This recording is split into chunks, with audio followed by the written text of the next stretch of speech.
Operation സിന്ദൂറിലൂടെ കനത്ത പ്രഹരമേറ്റുവാങ്ങിയ പാകിസ്ഥാൻ ഇപ്പോൾ വീമ്പ് പറച്ചിലിലും വെല്ലുവിളിയിലുമാണ് കേന്ദ്രീകരിക്കുന്നത്. അതിന്റെ ഏറ്റവും ഒടുവിലത്തെ ഉദാഹരണമാണ് പാക് പ്രതിരോധ മന്ത്രി ഖ്വാജ ആസിഫിന്റെ വാക്കുകൾ.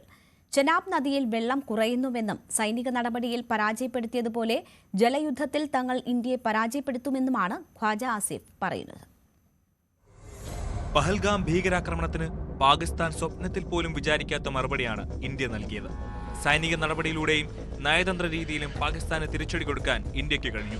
അക്കൂട്ടത്തിൽ സിന്ധു നദീജല കരാർ മരവിപ്പിച്ച നടപടി പാകിസ്ഥാന് ദൂരവ്യാപക പ്രത്യാഘാതങ്ങൾ സൃഷ്ടിക്കുമെന്ന് അവർ തന്നെ സമ്മതിച്ചു കഴിഞ്ഞു. ഈ സാഹചര്യത്തിലാണ് പിടിച്ചു നിൽക്കാൻ വീമ്പ് പറച്ചിലും വെല്ലുവിളിയുമായി പാക് നേതാക്കന്മാർ രംഗത്തെത്തുന്നത്.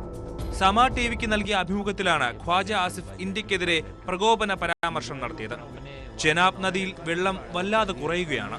സൈനിക നടപടിയിൽ ഇന്ത്യയെ കീഴടക്കിയതുപോലെ ജലയുദ്ധത്തിലും കീഴടക്കുമെന്നാണ് ഖ്വാജ ആസിഫ് പറഞ്ഞത്. പാക് സൈനിക നടപടിയിൽ ഉണ്ടായ തിരിച്ചടി ഇന്ത്യക്ക് ഇപ്പോഴും ഉണങ്ങിയിട്ടില്ലെന്നും ഖ്വാജ ആസിഫ് പറഞ്ഞു. എന്നാൽ സൈനിക നടപടിയിൽ യഥാർത്ഥത്തിൽ എന്താണ് ഉണ്ടായതെന്ന് ന്യൂയോർക്ക് ടൈംസ് അടക്കമുള്ള അന്താരാഷ്ട്ര മാധ്യമങ്ങൾ റിപ്പോർട്ട് ചെയ്തതാണ്. പാകിസ്ഥാന്റെ വ്യോമകേന്ദ്രങ്ങൾ, ഭീകരകേന്ദ്രങ്ങൾ എന്നിവ തകർന്നതിന്റെ വീഡിയോകളും സാറ്റലൈറ്റ് ഇമേജുകളും ലോകം മുഴുവൻ കണ്ടും വായിച്ചും അറിയുമ്പോഴാണ് ഖ്വാജ ആസിഫിന്റെ വീമ്പ്. എന്തായാലും സിന്ധു നദീജല കരാർ മരവിപ്പിച്ച് ഇന്ത്യ ചെനാബ് നദിയിലെ ഒഴുക്ക് ഗണ്യമായി കുറച്ചിരിക്കുകയാണ്. ഇത്തരത്തിൽ പാകിസ്ഥാനിലേക്ക് വെള്ളം എത്താതാവുന്നതോടെ പ്രധാനമായും കൃഷിയെ ആശ്രയിക്കുന്ന സമ്പദ് വ്യവസ്ഥ പ്രതിസന്ധിയിലാകും. കാര്യങ്ങൾ പ്രതികൂലമാകുന്ന സാഹചര്യത്തിൽ ഇന്ത്യയെ തോൽപ്പിച്ചെന്ന വ്യാജ നരേറ്റീവ് സൃഷ്ടിച്ച് അധികാരത്തിൽ പിടിച്ചു നിൽക്കാനാണ് പാക് സർക്കാർ ശ്രമിക്കുന്നതെന്നാണ് വിദഗ്ധരുടെ വിലയിരുത്തൽ.